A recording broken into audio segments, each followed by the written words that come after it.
أعوذ بالله من الشيطان الرجيم بسم الله الرحمن الرحيم الحمد لله الذي لا يبلغ مدحته القائلون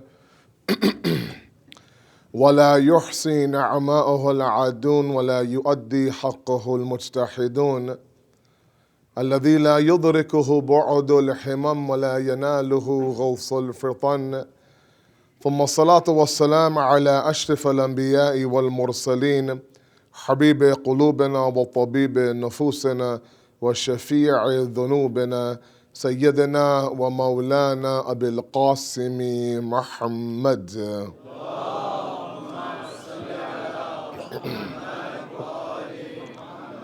وعلى بيته الطيبين الطاهرين المعصومين المظلومين لا سيما بقية الله في الأرضين صاحب العصر والزمان خليفة الرحمن إمام الإنس والجان ولعن الله وعداهم أجمعين إلى يوم الدين أما بعد فقد قال الله وقوله الحق بسم الله الرحمن الرحيم إن الذين آمنوا والذين هاجروا وجاهدوا في سبيل الله أولئك يرجون رحمة الله والله غفور رحيم صدق الله العلي العظيم اللهم صل على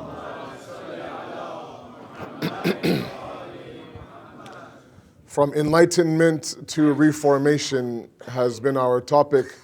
Tonight is lecture number 2. Last night we scratched the surface. We kind of built the base for our next 4 discussions that we have together until Monday, where we looked at the idea of reformation. And the premise that I spoke about last night was the idea that we are individuals who are easily enlightened. We're moved quite easily, motivated. We're wowed a little bit.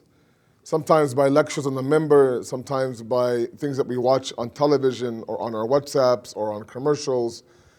For that moment, of course, there's a spark, there's a light. There might be a moment where we're watching something very moving for us, and there's tears flowing down our eyes, and we make all sorts of promises to ourselves that while this is going on, I'm going to change my life, I'm going to change my marriage, I'm going to change my parenting, etc., etc. And while that is very easily done, what's not so easily done is to transform or to convert that enlightenment into actual change. Where now, of course, we are moved, but not to the point where there is a 180 shift in our life. So application of what we heard, of course, becomes a very difficult thing to do. And the base of our discussion from the Quran is a verse in the Quran that looks at 3 different groups of people. It's a verse that I had the sharaf of reciting in the khutbah for all of you. It'll be the base of our discussion for the next 4 nights. Allah says, the mu'min, the muhajir, the mujahid. Inna alladhina amanu walladhina hajaru wa jahadu fi sabilillah. The one who is a mu'min, a muhajir, a mujahid on the path of Allah, these are individuals, ulaika yarjuna rahmatullah. These are people who can expect the mercy of Allah subhanahu wa ta'ala. Wallahu ghafurur rahim. Allah is forgiving, Allah is merciful. We talked a little bit last night about the idea that a mu'min and a mujahid make sense, but a muhajir, one who does hijrat, someone like me might think this is a physical migration from one country to another, from one geographical location to another. But we did our best last night to talk about the fact that our topic is not talking about a physical migration. The migration that sometimes this verse is talking about is a spiritual one. Where a physical migration might be from one place to another, a spiritual one is from one level of taqwa to a higher level of taqwa. And that migration is internal. You can be where you are geographically, but inside your internal kingdom is ever so rising up different levels. And that's what this reformation, this revolution, this self-transformation is all about. There has to be in revolutions, there has to be a migration inside of us. And the scary part I mentioned last night is that there are triggers of this revolution all around us. This entire Ayam-e-Azah is nothing but triggers for that revolution. I mean, every chance Imam Hussain got, he would remind his people and those who were listening and those who were writing his khutbahs down that I'm going for one purpose, and that's Islah. Not just Islah of those in the 61st Hijri, but the Islah of us constantly throughout history. You know, we sit in a majalis and we are in front of a speaker, let's say that we may like, for example, not this weekend, but any other weekend, and we are moved by that speaker. But the kamal is not to be moved by a speaker. The kamal is to take that movement and transform that into change. Into change. And the reality is that if you look at the state of our nuclear families, and then our centers, and then our communities, and then our ummah, that change might be happening, but just strictly not fast enough. And so let's discuss this idea of the idea of being enlightened and moved to actual change itself. Sallu ala Muhammad wa ala Muhammad.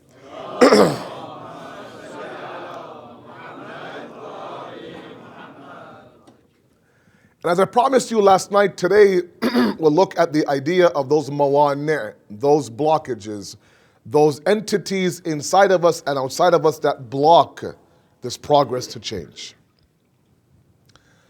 I talked about the idea that the migration last night was a concept that is known as from mawjood to matlub. If you were here last night, you know what those terms mean. From a simple level of existence to a desired level of existence. I talked about the fact that internally, inside of our fitrat, inside of our innate nature, there is this need of perfection. We are constantly obsessed with those things that are perfect outside of us. That comes from an internal voice. But I mentioned that a lot of our youth have that need to be perfect, but it's been numbed by the various devices of this society. But this idea of us not being comfortable with the level that I'm at and always desiring a more perfect way of life is that very migration that I want all of us, including myself, to adopt. So from mawjood to matlub, from existence to a desired state of existence, where we have to understand that Allah wants something more for us. Never shall it be a point where we are comfortable or happy or content with the level of taqwa that we have achieved. There has to be always a level of movement.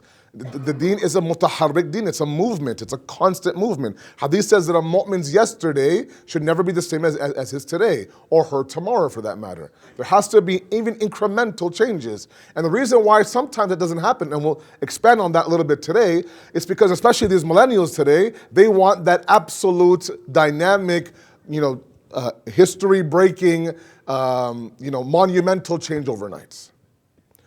They want to make that impact overnight. Right? It's like going to a gym and wanting a six-pack abs, let's say, within 1 week. It's not going to happen. Right? You can work out for 3 hours a day and do abs and crunches until you're blue in the face, but it's going to take some time. Right? You have to first, of course, remove the level of fat, and then, of course, that ab comes out. Everything is like that. But the deen, for some reason, we want it to be overnight, quick.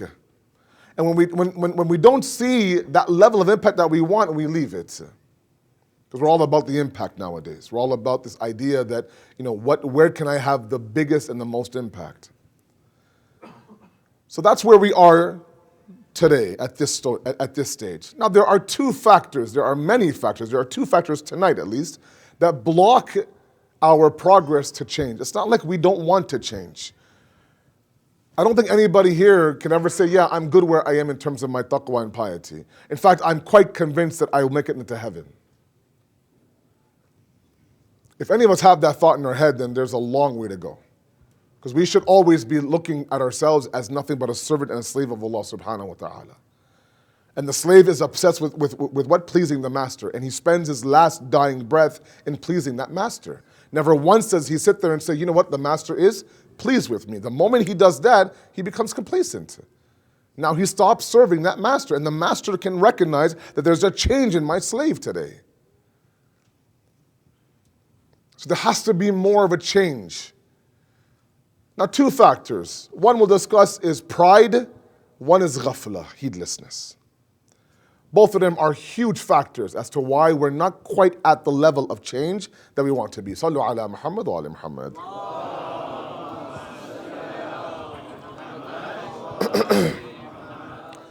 Pride or the ego or kibr, as you know, is one of the biggest diseases of the soul. It's a gunai kabira. And there's reasons behind that. It is that entity inside of us that blocks us from even attempting to change. Look, individuals who change are individuals who accept that there has to be something to change. So before you even get to the doctor, there has to be some symptoms that you accept to be symptoms. There has to be a small level of a self-diagnosis that something doesn't feel right. Something is off. I don't feel good physically, let's at least go get it checked out. That initial talk with ourselves has to happen. But sometimes we get stuck on that very first step. We don't allow ourselves to understand that yes, the change has to come from me. We're very quick, of course, to prescribe others their medication. We're very quick, of course, to tell others that you should do this and they should do that, and that community and that alim and this family and this individual. If I were you, I would do this. Or we sit in a majlis and the alim's talking about Islah and reform and akhlaq and character building and ethics and morality. And in your head you're thinking about 5 people that I know could really use this lecture. And so we message that person, you really should check out lecture number 7. It's on YouTube, go ahead, it's uploaded. It really is for you. I thought about you when I heard it. Meanwhile, the lecture was for you directly. It's the example I give in Milton where I was in the past 10 days. That sometimes in the hawza, I would do that. I would sit in a class with a teacher, and I would have some of the best teachers that would really move me. They would tell us stories of the Prophet or some anecdote or some story of some alim or some huge scholar back in the day, and a really, really, profound story, very inspirational.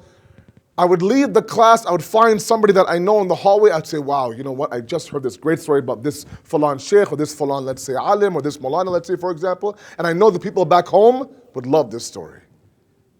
They'll eat it up. And the friend in front of me says, Syed, that wasn't for them back home. The story was for you to listen to and apply to. But I have to first identify that that story was for me. And that's sometimes the biggest roadblock. We don't get to the point where I actually believe that there has to be change inside of me. Because we're too busy doing what? We're too busy glamorizing ourselves and branding ourselves and promoting ourselves, because we live in a very individual society. The society will tell our youth, your kids, that you are the end-all and be-all. This whole social media phenomenon is nothing but a branding phenomenon. That you are to brand you. This is your name. This is what you do. Go and take every picture possible and update everybody on what you do, that you are a brand. You're a billboard now, and go promote yourself and wait for validation, right? Wait for the likes, the dislikes, the comments, whatever the case may be, the back and forth, the emojis. You look beautiful. You look amazing. Oh my God, how hype. That's sick, bro. All these things we're waiting for. All that, of course, are stamps of approval, because we're branding ourselves. And the more customers we get from my brand, the better it is. Now, where in that branding will there be any change for myself? I have to accept the fact that there is a hole in the brand to change it. That's a very difficult process. That's why if you were to Google any of this idea of why it's so hard to change behaviorally, even psychology, Western psychology will say there are steps to changing. The very first step, they say, is not even contemplation. It's pre-contemplation, they say. Pre-contemplation, where you actually stop and think, yes, there are holes inside of me that I have to change. But the pride inside of us doesn't let us even get to that stage of pre-contemplation. Forget actual application of the change. We're too busy, of course, loving ourselves and selling ourselves and promoting ourselves. Because all this society is, as much as I love, many things in this society, one of the things that kills me to watch these 18-year-old kids is to drown themselves in their own love for themselves. And it just breeds urjb, it breeds kibr, it breeds, this idea of being prideful and conceitful and narcissistic and everything. Now the deen says, oh, by the way, come inside and change yourself, reform yourself, destroy yourself, kill your nafs inside of you. Like, whoa, wait a second, that's all I have. That's the money maker, is me. You want me to change that? No. This is where we are right now. So yeah, we're quick to change others. We're not quite quick to change ourselves. Because we have this pride inside of us. And let's discuss a few things about pride tonight. Sallu ala Muhammad wa ala Muhammad.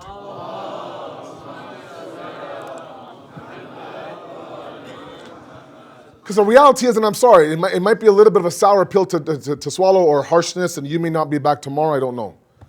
But the reality is that if you look at some of the emails floating around in our GTA groups, mashallah, our discussions are intolerance of a difference of opinion. We can't sit down and have an academic discussion about something that we might disagree on. Like juluses, for example. Like political systems of government, for example. Like which marja you follow, for example. Like a simple fiqhi ruling of wudu in that wudu khan over there. People don't talk to each other for months afterwards. And it all comes down to the fact that who are you to tell me that my wudu should start a little bit above my elbow? Who are you to confront my marja? Who are you to sit there and tell me that your opinion of the julus downtown is wrong, for example? Let's have an academic discussion. And all of this comes down to the fact that this humbleness that we have is slowly withering away. It starts from the homes, where you have husbands and wives at each other's throat. It starts at communities, where there's fitna and fasad, either locally or on a global scale, doesn't matter. It all boils down to the beast inside of us called pride and the ego. And the imams and the prophets came to do one thing and killed that ego inside of us, because it's baseless. The moment that we feel like we've achieved something, we've removed Allah from the equation. And that's why when you look at the hadith of the various imams, like our sixth imam, he says that things like ujb and things like kibr are tantamount to shirk. Because you've removed Allah from the equation, you've inserted yourself in that equation. That we've actually believed, someone like me has believed that if I have any izzat or respect or success in this dunya, it's because of my doing. Now wait a second now. We know better than that.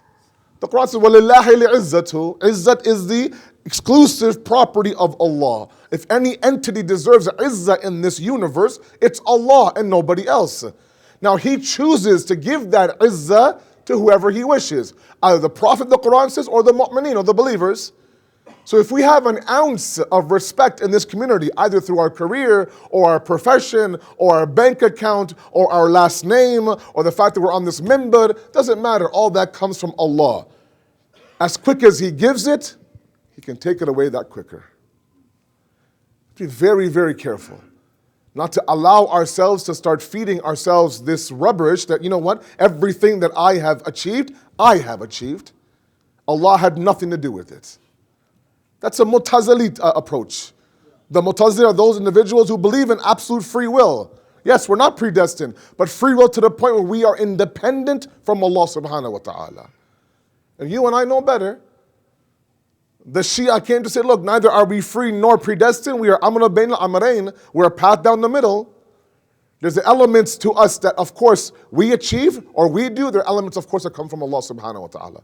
But ultimately, izzat and respect that everyone in this room is after comes from Allah subhanahu wa ta'ala, not from anybody else. Yes, there's mehnat on your part, no doubt. You studied hard, you worked hard, you got straight A's, you worked hard in maintaining, you built up the corporate ladder. I'm not saying that, but I'm saying there's a hand over you that's governing you. Let's not remove that hand and start to believe in the I factor. Sallu ala Muhammad wa ala Muhammad.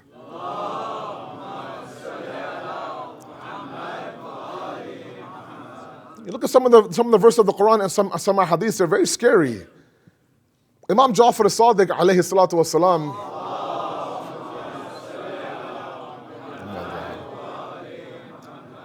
he says, those who will live their life with pride, on the day of judgment, they'll be brought forth on the day of judgment as ants on the ground for the humans to trample on and step on.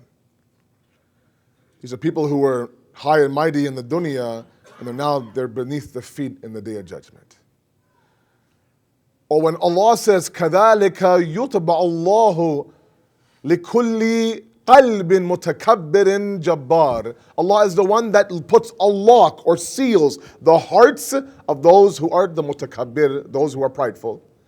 Now when there's a seal on the heart, there's no change going, there's no change coming out. There's no discussion of Islam. There's not even a thought of reform or change into my system. No, not at all. Why? The heart is sealed. It's matbu, it's completely closed. And that comes when Allah waits and sees, what are you doing with the blessings that I'm giving you?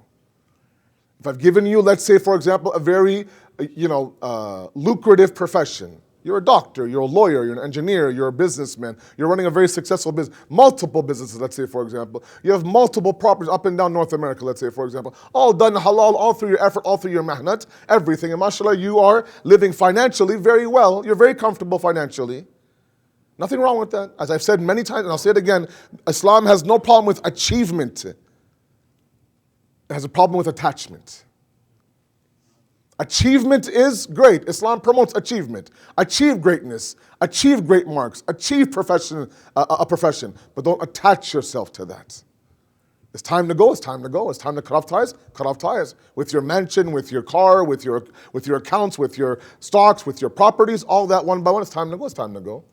That attachment is dangerous. Achievement, bismillah, by all means. I would love to see our youth, like I said many times, 20 years from now, running medical hospitals and lawyers and nurses and accountants and everything. We need Shia individuals in our professions very badly nowadays. No doubt about that. I'm not saying that. But I'm saying if that is an avenue of pride, Allah waits to see that blessing.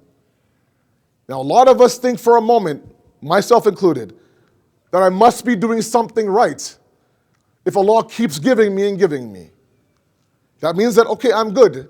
Meanwhile, we are of the most prideful in our communities. We walk around with our nose in the air and our chest out. We talk down to others. We don't say salam to our children. Nothing. Not at all. If someone sits in our spot, oh, qiyamat. I've been sitting here for 25 years. Can you get up, please? It's my kursi. And yeah, it's a joke sometimes. It's comical, but you actually believe that, and you're, it's going on a bunch, but you're staring at that guy saying, oh my God, I'm going to ask this guy who this guy is. Are you new to the community? Everyone knows this is my seat. Let's be careful. Let's also be careful with the idea that I must be doing something right if Allah continues to give me in this world. And the example I'll give you is what I use in Milton. It's the same concept that sometimes, the mu'mineen or those who were with the Prophet would have a big problem with. They would ask the Prophet, look, if these are the kuffar, if these are the enemies of Allah, why are they successful in this dunya? Abu Sufyan ran an empire.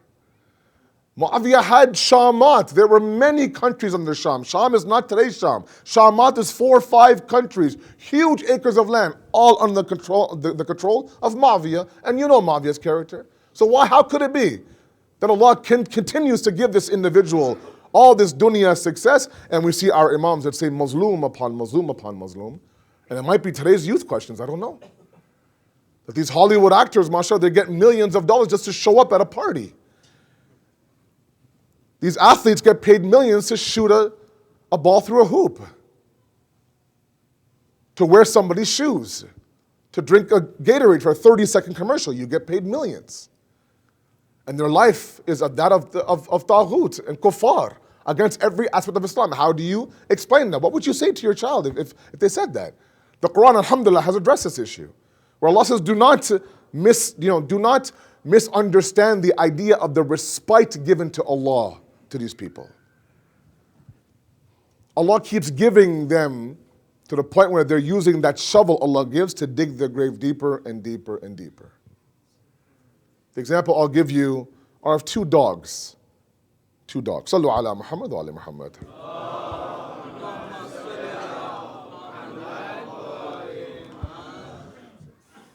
Example I've given Milton, if you guys don't mind if I use this example as well.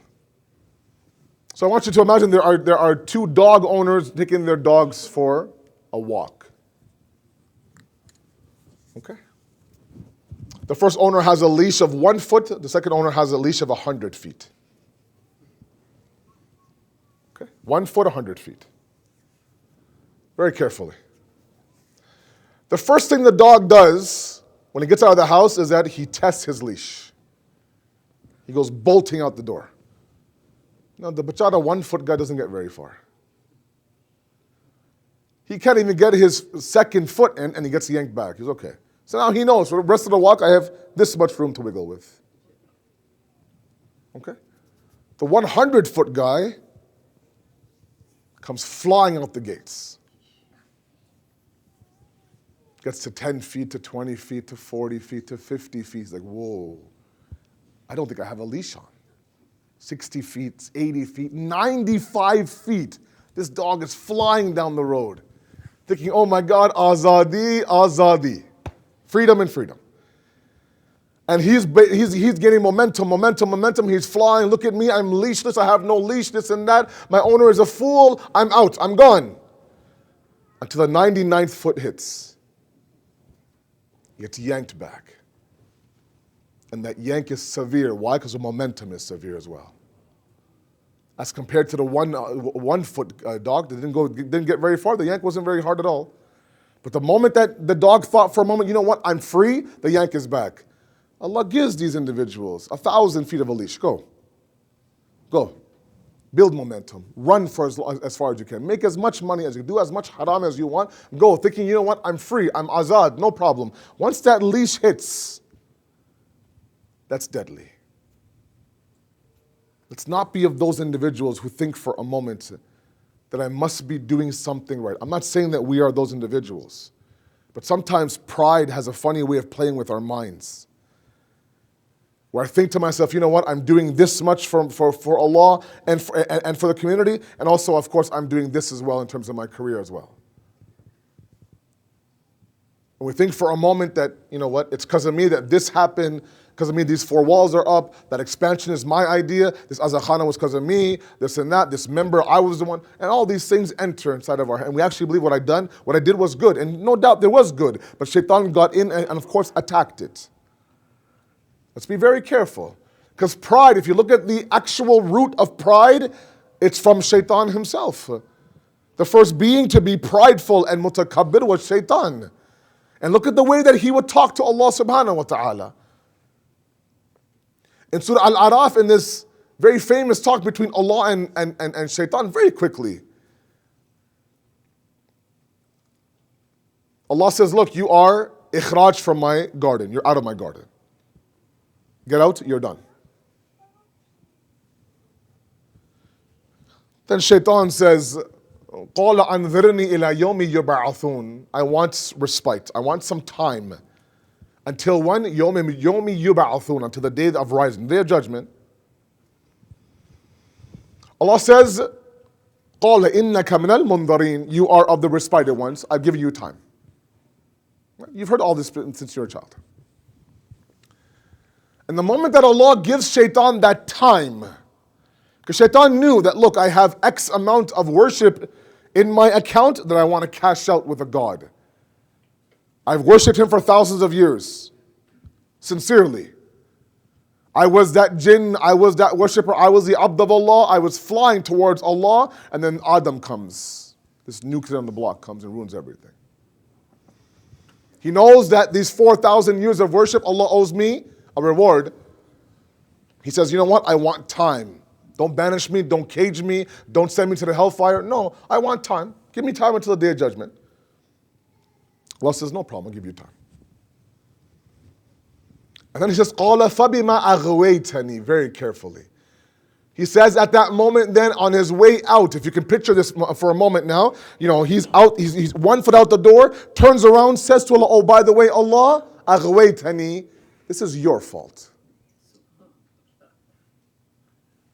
Look at the pride of shaitan.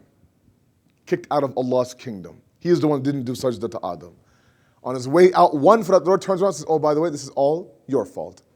Paraphrasing, you know that I was from fire, he was from clay. You knew I wouldn't do sajda to him, yet somehow you still asked me to do it. This is all of this is your doing. Meaning what? Lift that idea of a sin off my shoulders, put it on Allah. That's pride coming out. I don't want to accept the fact that I made a mistake. When he's asked, why didn't you do, أَنَا خَيْرٌ مِّنْهُ. I'm better than he is. Why would I do sajda in front of him? It's not about him, it's about where the hukm is coming from. That's when, of course, you remove Allah and you what? And you replace it with yourself. Why do I bring it up? Because when it comes to our pride, shaitan does the exact same thing with us. Shaitan now, the moment that we make a mistake, someone like me makes a mistake, the first person I look for is who can I blame for this mistake? Who is it? Who is it? It's not me. It can't be me. I'm good to go. It can't be me. Who else can it be? The West? Let's blame the West. My parents? Let's blame the parents. The ulama, easy target. Let's blame the ulama. The maraji, easier target. Let's blame them. All these targets, it's all satanic. فَبِمَا أَغْوَيْتَنِي Allah, this is all you. I'll leave. I'm out the door. 1 foot out. Khulafis. But it's your fault. Just know it's your fault. Before Adam came, I was great. I was good. This kid comes and ruins everything. And shaitan knows that we have this entity inside of us called this nafs, this animalistic dimension inside of us, that what? That can easily create pride. That we search for reasons to what? To do talia and shabash and pat ourselves on the back. That ujb we have inside of us, ujb breeds pride. Ujb and kibr are very close. But ujb is self-love. Kibr is the fact that I feel I am superior than everybody else. Now when you're superior than everybody else, or you feel like it, there's no revolution happening. Everyone else underneath me has to change to get up to my level. I'm exactly good where I am. Let's be very careful. If we're going to use shaitan as a tool or his trick or his trap, let's at least attempt to use the Prophet of Allah as a resource to fight off this trick. Look at the way the Prophet of Allah lived his life. Sallu ala Muhammad wa ala Muhammad.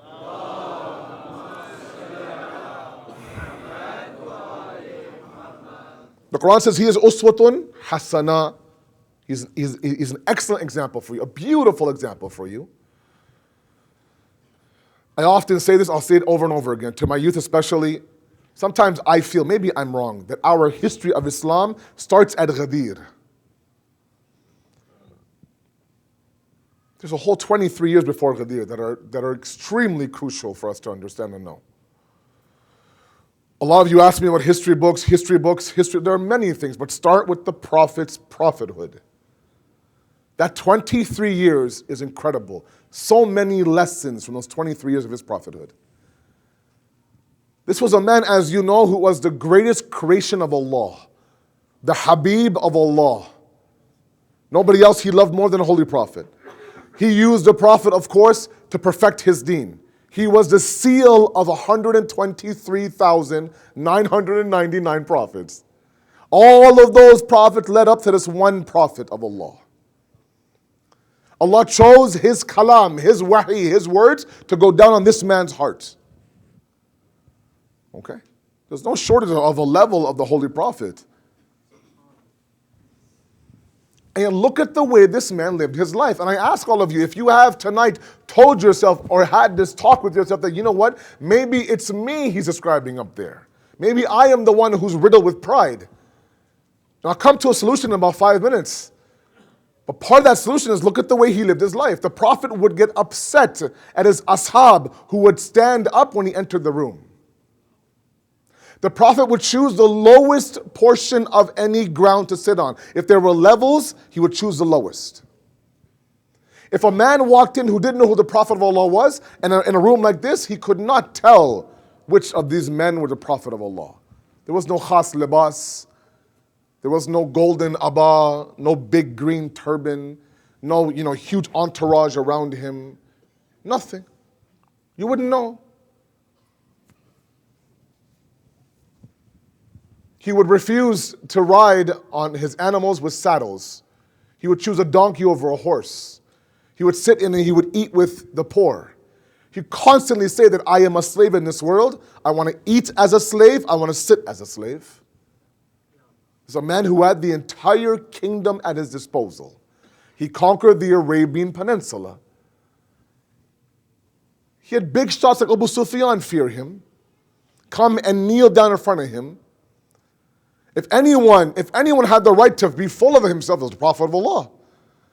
But it's almost as if he worked double hard to make sure that he never allowed this success to get to him, or to remind himself this is all because of Allah subhanahu wa ta'ala, not because of me. He would go home, stitch his own clothes. There would be holes in his shoes. He'd sit there stitching the holes in his shoes. Imagine the Prophet of Allah stitching the holes in his shoes. It's just small things that we need to be reminded of on a constant daily basis. He'd sweep the floors. He would knead the dough. He'd make the bread. All these things he would do with his own hands. He'd carry his own suitcase, his own bags, his own luggage wherever he went. He would never allow anyone to give him any special treatment. All because, maybe, I'm saying maybe, because he was afraid of the idea of this dunya getting a little bit to him. And it's possible. It's not like these Ahlul Bayt were not robots, right? It's not like, it's impossible for them to feel these human emotions. No. The reason why they have such fadilat is because that possibility was there, but they never allowed that to, of course, be part of their lifestyle. That is their fadilat. So there are examples like shaitan, there are examples like the Prophet of Allah. And you and I really need to make a conscious decision when it comes to pride and the ego to choose a lifestyle. And what's happening in this lifestyle here and where our kids are really stuck on is the idea that what is normal now is abnormal in Islam. I'm sorry. What is everyday today is not everyday in Islam. So our youth have to be individuals who are a little bit out of the norm. They're the people of distinction. They're a little bit different when it comes to the norms of school or of work or et cetera, et cetera. That's a conscious decision. Or you can allow yourself to drown yourself in the norms of today when you know it's a very destructive norm. As I said last night, they're making cannabis legal now because, that's another numbing agent. Just numb the kids. Keep them high. Keep them buried in their phone. Don't let them think. Forget contemplation. Pre-contemplation is out of the story as well. When part of the process of reformation is to sit down and think a little bit, where are my holes? If you can't do that, surround yourself with people who can do that. Either your spouse or your friends or your family. Sallu ala Muhammad wa ali Muhammad.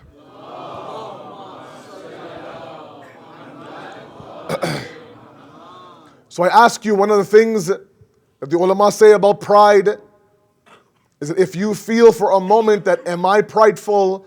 Am I somebody who walks in through those doors and I feel like the whole world's watching me and respecting me and in awe of me? Because I'm not trying to tell any of you, and you know this about me now enough to know that I am a big advocate of self-worth and self-dignity and self-respect and self-confidence. There's a fine, barik line between self-worth and self-worship. It's all I talk about wherever I go. I'm not here to say to crush yourself or think you're zero. No, of course not. But you have to understand that there is this idea of khud pasandi and khud parasti. To love and have value for yourself and worship yourself. The one who is full of pride is the one who worships himself. But the same Imam Ali who talks about pride also says if you don't have self-worth, you're halak, you'll be finished. So don't get me wrong tonight. Don't think that I'm telling you, you know what, to wake up, say I'm a zero, I'm nothing, I'm a loser, I'm bound. No, wait a second, that's not what I'm saying at all. But I'm saying that if you have a little bit of respect, if I have a little bit of respect in this world, it has nothing to do with me and everything to do with Allah subhanahu wa ta'ala. It's definitely not the idea that we should find respect in people, with all due respect. The same people that love us today will hate us tomorrow. And you've seen that. It's a revolving door. Right? The same person who was the president of my fan club is the same person who, of course, is the president of my hate club. That's how it works. That's how the human works. We just can't keep up sometimes. If one person says something that on this member that we don't agree with, uski nasl kharabe. Oh my goodness. His generation, khoon najise.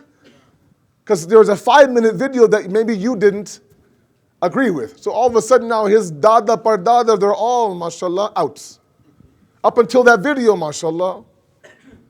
And these are people that we want to have, no, I'm sorry. We just read, Ya Sari al-Rida. He's easily pleased.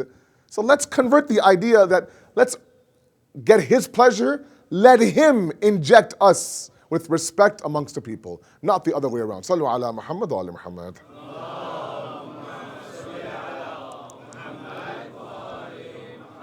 Humbleness, humility. Understand that we are a slave of Allah. He is the master. He chooses through His infinite grace what to give us, what not to give us. Part of the problem in us changing is that we cannot bring ourselves to have a discussion with ourselves to say, I need to change this about myself. Part of the reason, as a side note, and there are some in this room who are searching for spouses. It's not my topic, don't worry. Searching for spouses. And why is it that taqwa and piety is so, heavily influenced or heavily mentioned inside of our books? If you have a true pious spouse in your family, beside you, be the husband or the wife, that individual should be there to not only celebrate your achievements, but plug your holes as well. You should be able to have a very real talk with your spouse if ever it comes up that, what do you think I need to change about myself? And yeah, that requires a little bit of a thick skin. But if anybody would know your reality who's with you 24/7, it's your spouse. Right? He or she sees you as you walk in this door, as you walk out this door, behind closed doors, late at night, first thing in the morning. He or she has seen your ugly and your bad and your great everything. That's why it's important that we surround ourselves and we spend our life with somebody who also is on this journey towards Allah. That's why hadith says when you have taqwa in a spouse, everything else follows. From the dunya to the akhirah to beauty to fame to fortune, everything. Because taqwa is the base. Any other equation, it doesn't work like that. So ask yourself, if you are like me, you're constantly looking to better yourself and plug your holes. The very first place to start, now it'd be a tough ride home tonight, is you start with your spouse. And you ask them, where do you think that I need to work on? Now they'll have a list a mile long saying, I've been waiting since day number 1 for you to ask me. That's a different story. But at least you know that this person wants the best for you. They want the best for you. They don't want to crush you. They don't want to destroy you. It's important that sometimes we're not able to do that. Look, the Prophet has a very beautiful hadith. Please, listen very carefully. He says that the last person to refer to in this self-transformation change is yourself. Allah. The last person to go and do checks and balances and accountability with is yourself. To ask yourself, am I doing good? Oh yeah, you're doing great, bro. Oh man, you're better than half that community. Any chance we get to shabash ourselves, we do it. He says the last person to refer to is yourself. Which means what? We have to have a unit and a circle around us that wants the best for us. Be it our spouses or be it our friends, guys. Somebody who is worried about my journey towards Allah, just like they're worried about their own journey towards Allah. I mean, you think about these things that you've heard 1,000 times, right? Imam Ali could have described Sayyidah Fatima in any way possible when he was asked how she is as a spouse, and he says what? She is the ultimate hamsafar. She's the ultimate companion on my journey towards Allah. She is the one that if I want to go with anybody towards Allah, it's her beside me. That's what we need. We need somebody around us, be it our friends or be it our wife or our husband, who is an ultimate hamsafar, journeyman towards Allah subhanahu wa ta'ala. Sallu ala Muhammad wa ala Muhammad.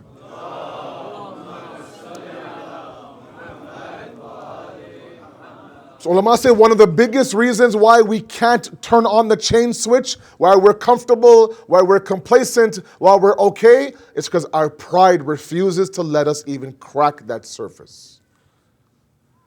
Like I said, we've become masters of comparison. And while we're looking at somebody hearing their story, we're looking at them through our own lens. Meaning what? We're hearing them, and as words are coming out, we're comparing ourselves to that individual and his habits and his life. And any chance I get to say, oh, this is where I'm better than he is, that's when we get a little bit calm. That's why when you look at some of these statements by the Ahlul Bayt, I tell you they're beautiful. Imam Sajjad, alayhi salatu wasalam,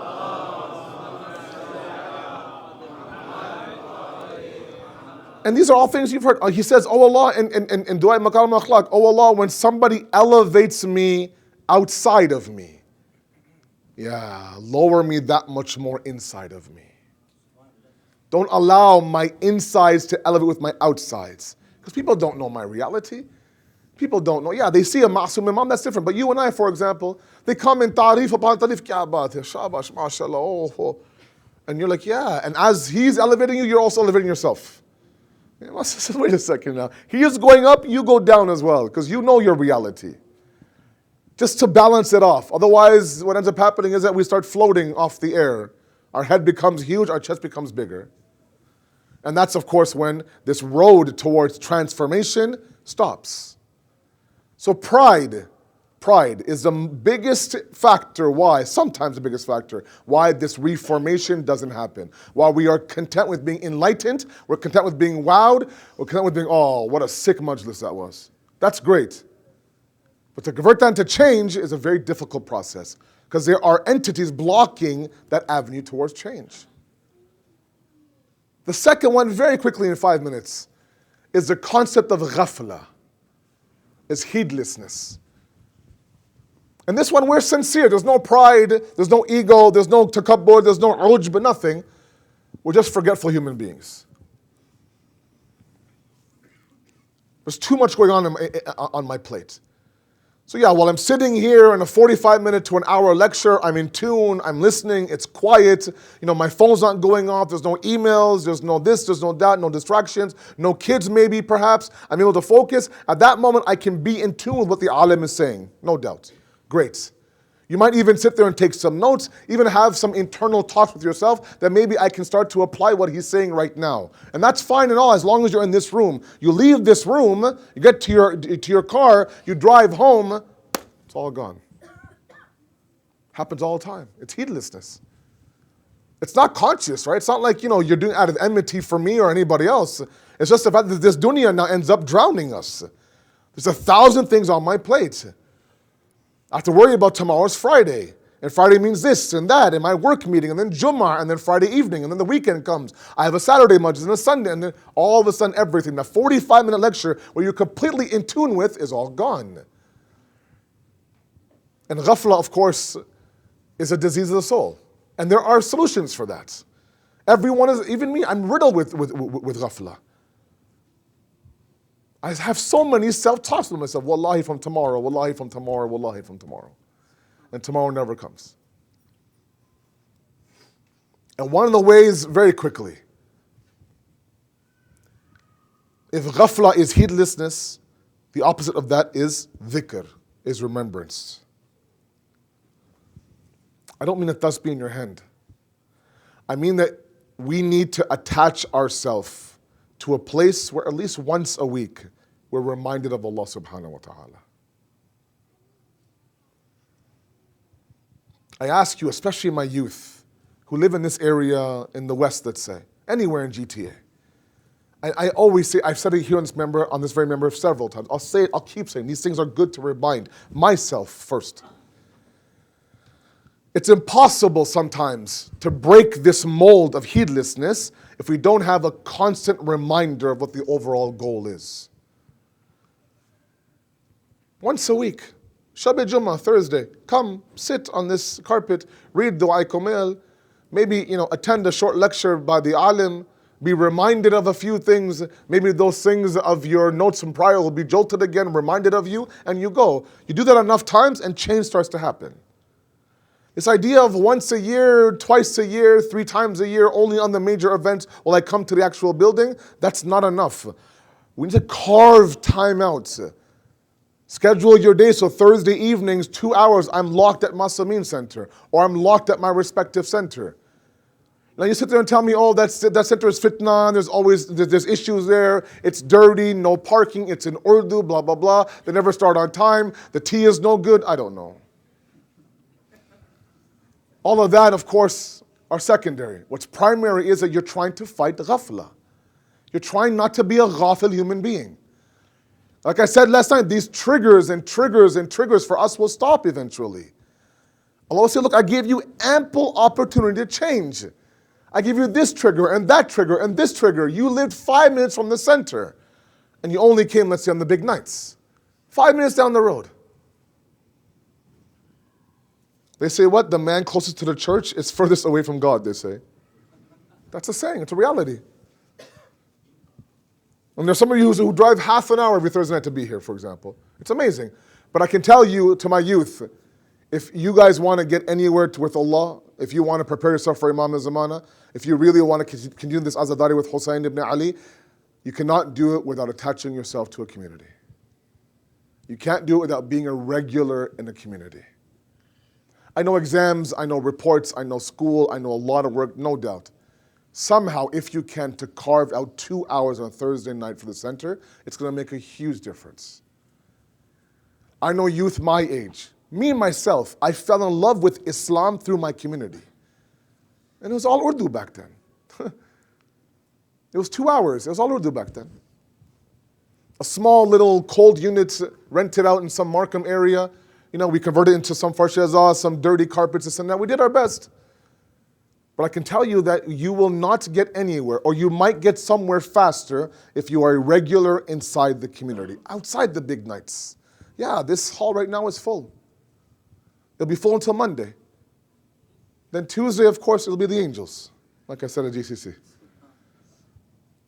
After that, in a random April week, on a random February week, there isn't much going on. It's important that to fight the disease of ghafla, you attach yourself to a place that to give you that dhikr and that reminder of what the reality is. This dunya is like quicksand. It'll sink you in. And every Thursday is like that rope that pulls you back out. So we have to be able to do that. Otherwise, heedlessness will get to the point where we even stop attending the programs. We'll say, there's no point. It's a process. It's a deceive, believe process. And this game, I don't want to play anymore with Allah. So we'll just kind of leave it. And every Ashura, every first 10 days, every Shab al-Qadr will come, and that's enough. And that's not enough. Not in this dunya, not in this age right now that we live in. Too many distractions around you, pulling you towards all sorts of things. It used to be shaitan back then, now it's shayateen. It's many shaitans pulling you. And to combat that, you have to walk through those doors and attend on the most beautiful night of the year and come, remember Allah, read this beautiful dua and be reminded of your actual purpose. Sallu ala Muhammad wa ala Muhammad.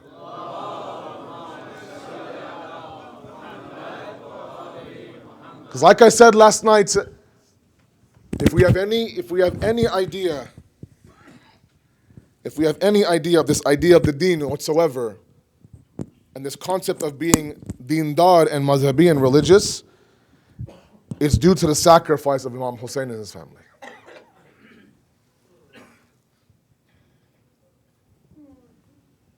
To think about what would have happened, what could have happened if Imam Hussain didn't do what he did. What would be the state of Islam today for you and I? If these triggers are mawjood, if this opportunity is there for us to change ourselves from mawjood to matloob, we owe a lot of that to Hussain ibn Ali. Maybe that's why people, they go running towards Karbala these days. Some are flying, some are on a boat, some are walking, some are driving, some are pushing wheelchairs, some are pushing strollers, some are pushing themselves. Maybe just for a small token of appreciation for the azim sacrifice that you made, so you and I have a deen today to be proud of. It's not just the idea that Imam Hussain, he was able to take this entire movement, this entire transformation, and export it onto his family. It's one thing where you believe what you believe in with such passion. It's one thing where you're able to raise your children to believe in the exact same thing you believe in. Ask my father, this is very difficult. Or your siblings' kids, or your own young children. And while Imam Hussain did what he did on the day of Ashura, many say that if it wasn't for Imam Sajjad and Bibi Zainab carrying this mission forward, maybe the level of impact that we see today couldn't have been there. I often say that there are multiple Ashuras in this Azadari history. There are multiple journeys. The 10th of Muharram was Hussein's Ashura. But the journey of Syed, of Imam Zainal Abidin didn't begin until the day after Ashura. When Imam Hussain was done burying his 6-month-old Ali Asghar, He takes Bibi Zainab and goes to the tent where Imam Sajjad is resting.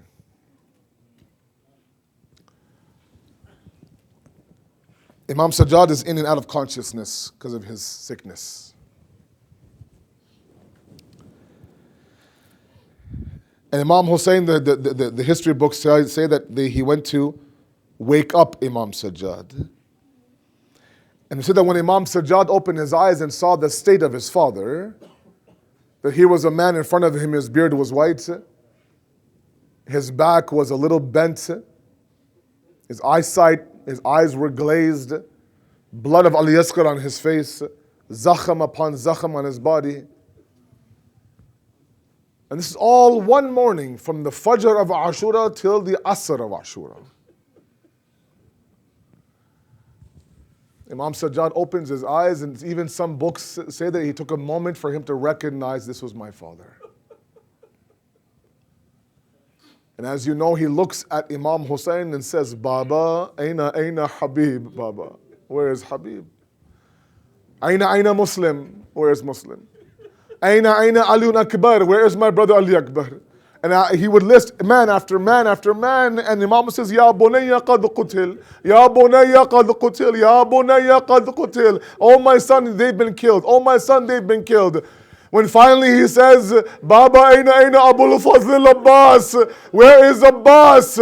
Meaning, how could you be in this state when all these warriors were with you one by one? And then Imam Hussain says that you should know that besides you and besides me, there's no other men left in this qafila. It was then that some reports say that Imam Sajjad fell on the ground, put his knees and his feet and his hands on the ground, attempted to lift himself up to ask Bibi Zainab, give me my sword and give me my asa and my cane. Why? I need my cane to help me up. I need my sword to defend my father. Imam Hussain says, Sajjad, I'm not here for that. I'm here to give you imamat. But there'll come a time where you have to take these women and these children from Karbala to Kufa to Sham. That was Imam Sajjad's Karbala. And when he got to Sham, there was one moment that people would ask in Medina that you often say, Imam, that Sham was the worst place. But what was it about Sham specifically that was the most difficult? He then describes a moment where they're inside the courtyard of Yazid, inside the masjid. Now at that moment, you've been there, I'm sure, to Sham. It's still there. There's a big stage in the middle of the masjid, a very high minbar. There's balconies everywhere. Imam Sajjad describes this moment where me and the women and the kids were crowded on this one stage in the middle of the masjid. 700 men in the balconies watching this tamasha. On the minbar was Yazid. And he would ask Umar ibn Saad, I heard that Hussein brought his sister Zainab from Medina. Allahu Akbar. So yes, he did, Yazid. Was she killed in Karbala or is she here?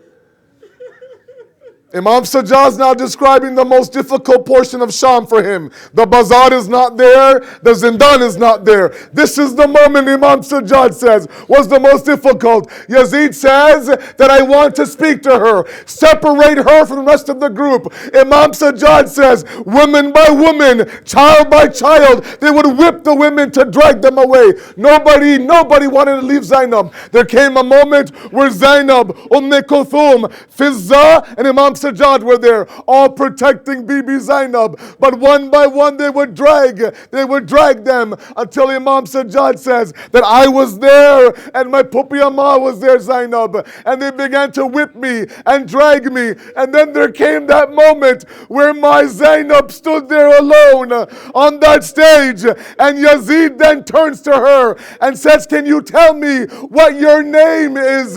When the non-Mahram eyes of Yazid looked at my Pupi Amma Zainab, that's when my heart broke.